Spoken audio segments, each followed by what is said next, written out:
और अब देश की सियासत 16 दिन 20 जिले 1300 किलोमीटर 110 विधानसभा क्षेत्रों से गुजरकर राहुल गांधी की वोटर बचाओ यात्रा का आज पटना में समापन हुआ।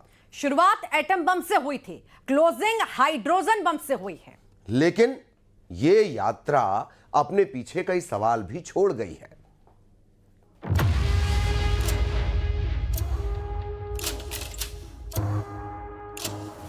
आज से ठीक एक महीने पहले यानी कि 1 अगस्त को राहुल गांधी ने चुनाव आयोग पर एटम बम फोड़ने की धमकी दी थी और 7 अगस्त को राहुल गांधी ने चुनाव आयोग पर वोट चोरी करने के आरोपों का कथित सबूत दिखाते हुए एक लंबा चौड़ा प्रेजेंटेशन भी दिया था। राहुल गांधी के इस एटम बम को डिफ्यूज करने में चुनाव आयोग ने 1 मिनट का भी वक्त नहीं लगाया था, जिसके बाद आज राहुल गांधी ने पटना की एक रैली में बीजेपी पर हाइड्रोजन बम फोड़ने की धमकी दी। राहुल के इस बयान पर बीजेपी ने भी जोरदार पलटवार किया।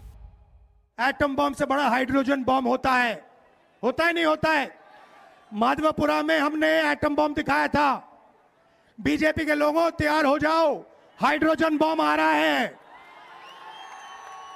हाइड्रोजन बम आ रहा है, तैयार हो जाइए। आपकी जो सच्चाई है, वोट चोरी की सच्चाई है, वो पूरे देश को पता लगने जा रही है। आज उन्होंने कहा मैंने एटम बम फोड़ा है, अब मैं हाइड्रोजन बम फोड़ूंगा। अभी तक तो दुनिया में हाइड्रोजन बम नहीं फटा है, तो राहुल गांधी फोड़ने की बात कर रहे हैं। अगर चुनाव के गणना को लेकर उनका कर्नाटक का एटम बम था तो फुस हो गया। वो दिवाली का एक छोटा पटाखा भी नहीं निकला। वो क्या हाइड्रोजन बम की बात कर रहे हैं। बीजेपी ये दावा इसीलिए कर रही है क्योंकि वोट चोरी को लेकर राहुल गांधी ने चुनाव आयोग पर अब तक जितने भी आरोप लगाए हैं, वो सभी आरोप एक एक करके खारिज हो गए हैं।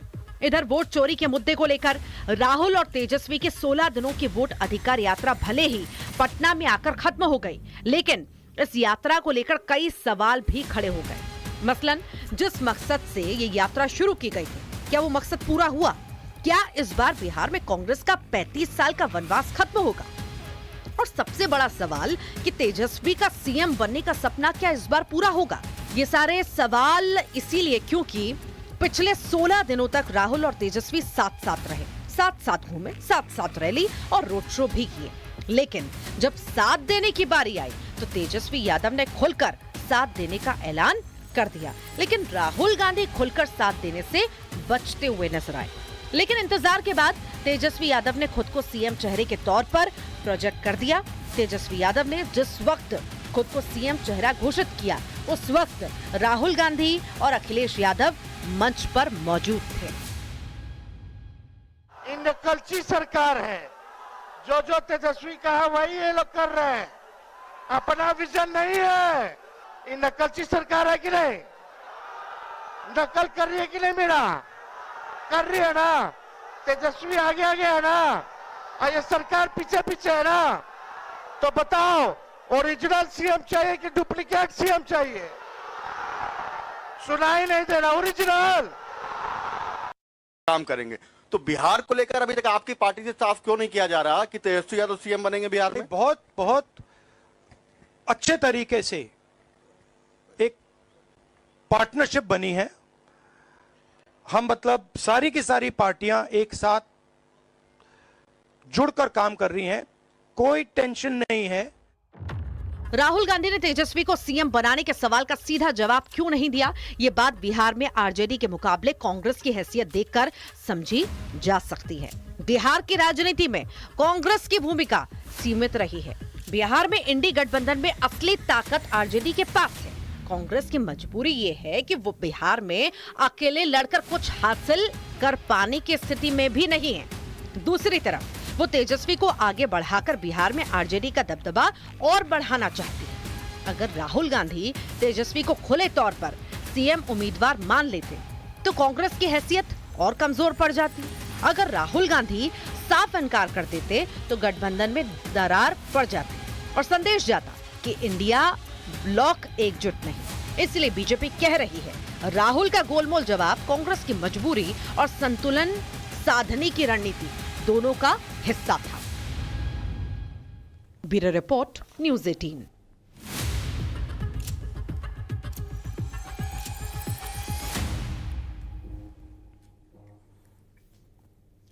मुंबई में चल रहे मराठा आंदोलन ने एक बार फिर से महाराष्ट्र सरकार को मुश्किल में डाल दिया है। हम आपको बताएंगे कि 10% आरक्षण मिलने के बाद भी मराठा ये आंदोलन क्यों कर रहे हैं, और इसको लेकर सरकार ही नहीं विपक्षी दलों में भी खलबली आखिर क्यों मची है।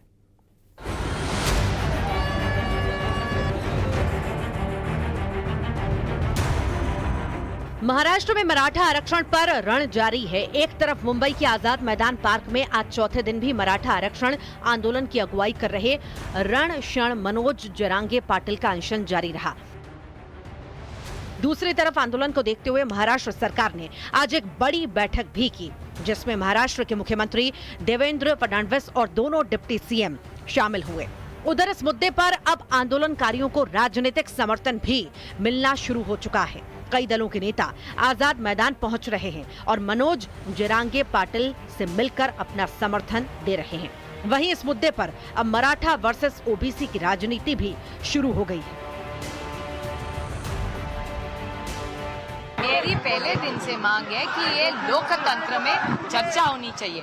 इतना बड़ा मैंडेट इस सरकार को मिला है। मेरी बड़ी विनम्रता से मेरी महाराष्ट्र के माननीय मुख्यमंत्री और दोनों उप मुख्यमंत्री से विनती है कि आप चर्चा करवाइए, अर्जेंटली निर्णय लीजिए, और अगर सबका साथ है तो इन्हीं का लाइन है ना, सबका साथ सबका विकास, तो सबका विकास करिए। सरकार ने लगभग 10% आरक्षण की व्यवस्था कर रखी है, लेकिन अब उनकी ऐसी जिद है कि आप ओबीसी के तहत ही मराठा समाज को आरक्षण दीजिए। मतलब ओबीसी के हिस्से में अगर मराठा समाज को आरक्षण देना है तो इसे कभी भी ओबीसी समाज स्वीकार नहीं करेगा।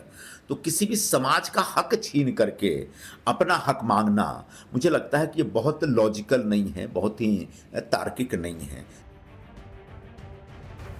अब आपको बताते हैं कि आखिर पूरी कहानी है क्या और आंदोलनकारियों की मांग सरकार के लिए बड़ी चुनौती आखिर क्यों है। दरअसल मराठा आरक्षण की मांग को लेकर आंदोलन कोई पहली बार नहीं हुआ है। इससे पहले भी ऐसे आंदोलन हुए हैं और अलग अलग समय में सरकार ने आंदोलनकारियों की मांग को माना भी है। अभी पिछले साल ही चुनाव से पहले शिंदे सरकार के लिए मराठा आंदोलन बड़ी चुनौती बना था, लेकिन शिंदे सरकार ने मराठा लोगों को 10% अलग आरक्षण का विधेयक पारित करके मामले को शांत करा दिया। फिलहाल मराठों को 10% आरक्षण का लाभ मिल रहा है, लेकिन अब आंदोलनकारी इस 10% आरक्षण को ओबीसी कोटे में शामिल करने की जिद पर अड़े हैं।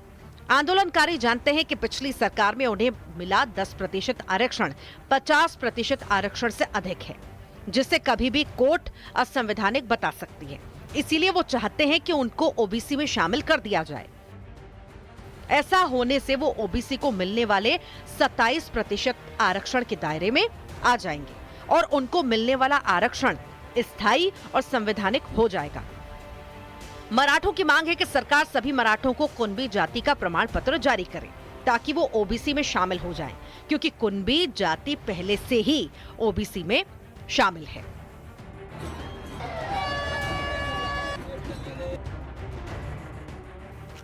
आंदोलनकारियों का तर्क है कि सारे मराठा कुणबी जाति के हैं और निजामों के काल से ही मराठा और कुणबी एक समुदाय में शामिल रहे हैं। लेकिन इस मामले में फैसला इतना आसान नहीं है, क्योंकि पहले तो ये किसी जाति को ओबीसी में शामिल करना राज्य सरकार के हाथ में नहीं है, बल्कि केंद्र सरकार के हाथ में है। और दूसरा ये कि ओबीसी समुदाय कभी भी मराठों को ओबीसी में शामिल करने को स्वीकार नहीं करेगी, क्योंकि अगर ऐसा होगा तो उनके अधिकारों में बंटवारा हो जाएगा। और महाराष्ट्र में इसका विरोध शुरू भी हो गया है। महाराष्ट्र की आबादी में करीब 38% हिस्सेदारी ओबीसी की है, जबकि मराठा आबादी भी 28% है।